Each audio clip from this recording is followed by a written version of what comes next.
why the new Earth could be a mind trap and we're actually living on a prison planet.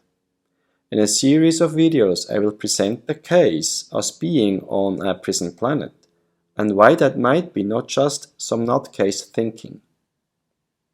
Today I will discuss Jordan Maxwell's research and his conclusions, and I will support his claims with our work here on Hyperspace Connection. First, we need to be open-minded and non-judgmental. Remember, somebody that thinks he knows everything, or his or her own beliefs are the absolute truth, is in fact lost in his or her own ignorance. So let us be looking at it from a clean sheet. Since we can remember or read in ancient texts of all sorts, it's clearly stated that there is something hidden, something dark or evil that feels superior and influences the human race in a profound way. So how can we link two so different scenarios like the prison planet and the new Earth idea together and see that they maybe have more in common as we think, but not in a way that we might have considered? Following, you will hear Jordan Maxwell talk about some interesting points regarding the prison planet case. At this moment, I urge you to learn more about this amazing man and his work. If you haven't done it by now, visit his website and Google his videos and podcasts he delivered the last many years. Links are provided down below in the description section. Our religions and the religious concepts and the ideas developed over the thousands of years, I believe, have come from extraterrestrial sources. I don't think we dreamt it up all by ourselves. All of these dark,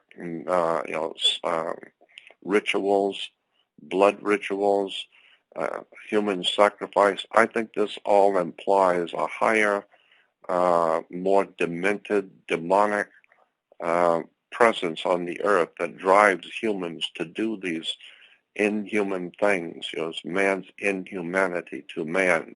So they were being inspired by God. Well, look at the word God in Hebrew is E-L-L. And so in the book of Genesis, Genesis 1:1, where it says, God in the beginning, God created the heavens and the earth, the word for God is not El. So you better go back and look at that. Because in Hebrew, E-L is God, El. But that's not the word that's used in Genesis 1:1.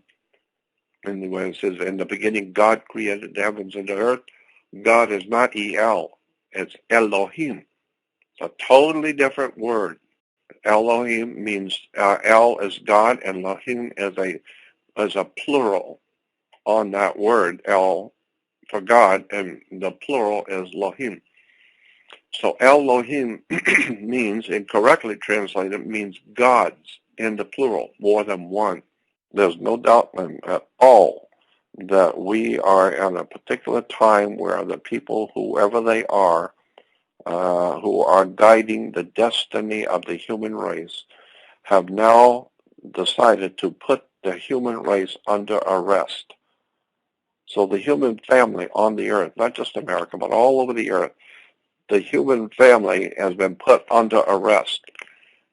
Someone that's not human has decided to subjugate this race and make us subjects like in a prison, and that the whole human family on the earth, the entire human experiment, whatever it is we are, in fact, I don't care what your belief system is about God, but whatever it is that we humans really are and where we came from, or someone is actually attacking this whole experiment called the human family. And the idea is to extract from the human psyche, from the human mind, any ideas about freedom, liberty, justice, honor, decency, holiness, anything that has to do with enhancing the spirit of an individual by lifting up his spirit, educating him to give him something to live for, to understand his creator, to understand the divine principles of the universe and to begin to really rise up as a divine creation of God. Well, somebody's decided that is not going to work. No, thank you. That's not good for business. All we need today are people who will be in compliance. I am totally sure that we are slowly but surely, as humans, being taken over by an alien race, a higher intelligence that is slowly but surely moving us into a place where the whole human race is going to wake up one morning and find out you are now finally caught. Now they've got you. And it's taken a long time because that's the way hunters do it. And you know, I've said so many times that the human race is like the animals out in the Serengeti plains of Africa, you know, out there in the sunshine with their young and just doing what they do and just trying to find something to eat and reproduce, and that's all they do. That's all they know. But the lions are organized. There's only a handful of them, but they're organized and they're deadly. And they're moving in the high grass, and you don't see them. So that's what's going on. I think those lions, symbolically, as a metaphor, are the extraterrestrials, or what the Gnostics call the archons. Some sort of a demonic other world, other dimension, demons, spirit entities, like I said, the archons. Whoever these entities are, and from wherever they have come, they've been messing with physical humans for God knows how long, and they're messing with us now, and they're leading us into a dark, dark future that's coming, and the human race is too arrogant, smart aleck, know-it-all, pompous to admit you've been had. And you can call them demons or devils or angels or sons of God or watchers. I don't care what you call them. But wherever they've come from, they're far superior to you, and you are in trouble. So you just listened to some segments of a podcast that Jordan Maxwell gave quite a few years back.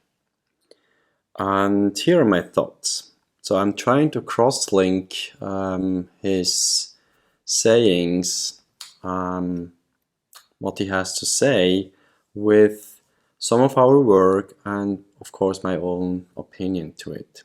I as well have some notes here and my computer, so don't be disturbed by me looking down or to the other side here. These are some segments that you just heard. I picked them out and tried to put them together somehow because I think they're very important. Of course, he has quite a pessimistic tone, and I'm not going to talk about why that might be. We can observe that he's not very positive. He probably has his reasons, and his good reasons. So let us think about that. In his viewpoint, we are heading into a dark age. I think it's a possibility. Why that is? Because we are probably actually right now in a battle for quite long already, but going into an apex, going into an end game that some people called out the end game or the ascension event where everything changes. So there are many different directions of explanations there. What that might be, labelings. Some are more religious, some more philosophical, and others. So he is quite pessimistic. On the other hand, we have now for quite a few years people in the hypnosis segment talking about the whole event, a new earth, and many of them, if not most, are almost like on the other side. For them, everything is just love and light, and everything is just going to happen, and we're going to be oneness, and they practically never have a word of any dark stuff. That probably has a reason as well. So what do I think about that? As you hopefully watched many of our videos that Heidi and I did, we discovered both. So we are quite balanced. So I'm not going to go into, yes, everything is going to be bad in the near future or everything is just going to be wonderful. I try to be balanced and not just jump on a conclusion anybody else did. So in our sessions, we discovered the power of the love, the power of high beings, working with them. And we have had some sessions that you not even heard of, that we never posted because they were so intense that we had to decide to maybe not bring that. That's a couple of years back now. But we as well had some really disturbing encounters that we haven't posted. And some of that stuff, good ones and the more dark ones, are on our YouTube channel, so you just have to listen through. So we have a few sessions where we actually really got and encountered, let's say, more darker energies, entities, beings, either from Earth, off the Earth, not from this dimension, other dimensions. It's our assumptions to label that somehow like that, and I would say we still don't know that much about it. So I'm not going to assume, me being a professional there, to have the capability to say what it really is. We just encounter those energies and we deal with them. Heidi and I are dealing with them, as well with our countless clients that have private sessions with us. So what does it show us? What Jordan is talking about is this dark side. There is a presence. He named them archons. That's one of the expressions. We could name them the demons, devils, Satan, the jinn, reptilians, or even some ET races. Maybe they're all the same, maybe they're different factions, maybe these are even different ideas. Maybe all the ETs, the so-called reptilians and other ET species that have not that of a benevolent behavior towards us, are maybe not the demons that has been described in ancient texts, even in the Bible.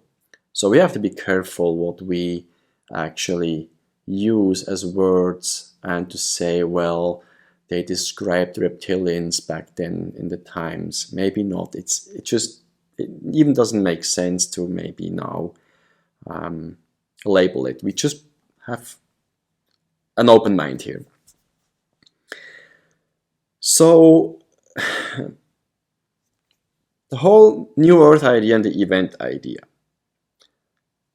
What if? What if it's just a trick?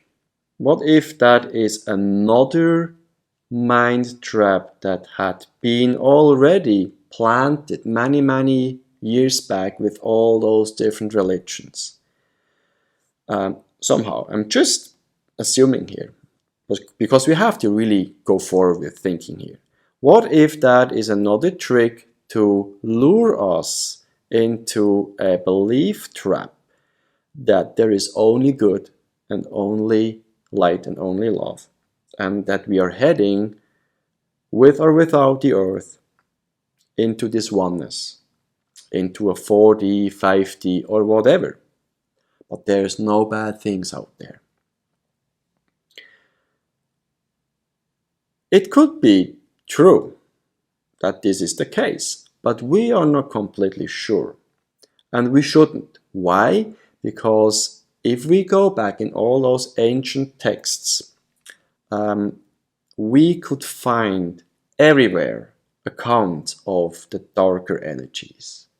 It doesn't matter what religion, what culture, even time frames. It always came to the surface of it. It has been written about talked about, and some people even have dealt with them. Shamans, medicine men, and probably many others that I don't know how to label them right now, but I think you get the idea here. Today, I would say we even have now hypnosis practitioners that are working with those energies, including Heidi and I, to deal with them. So let us think about Jordan Maxwell's account, or those little segments out of that podcast, and just open our minds that we might have to be very cautious about the notion that everything is just beautiful, nice, and and it's going to be just love, and there's nothing bad about it. Because if it's not, we made a mistake. So we probably should just take that into consideration and figuring out what we could do about it. And then we go from there. I already have all those videos I want to talk about and make segments or different videos about it. And I might have as well some kind of a solution. But I want to build that up, and I want to go with you to that solution that is actually on an individual basis. So I hope you enjoyed that video, and you leave your comment or comments. I think that's it for today. Thank you for listening and considering this video as valuable. Give a thumbs up, it helps us to have that video a little bit more out there so we can connect with more people that are like-minded or open to learn. And if you have not subscribed by now to our channel, then please do that so we can stay in contact and actually do something about it. Thank you for listening, and see you next time. Bye bye.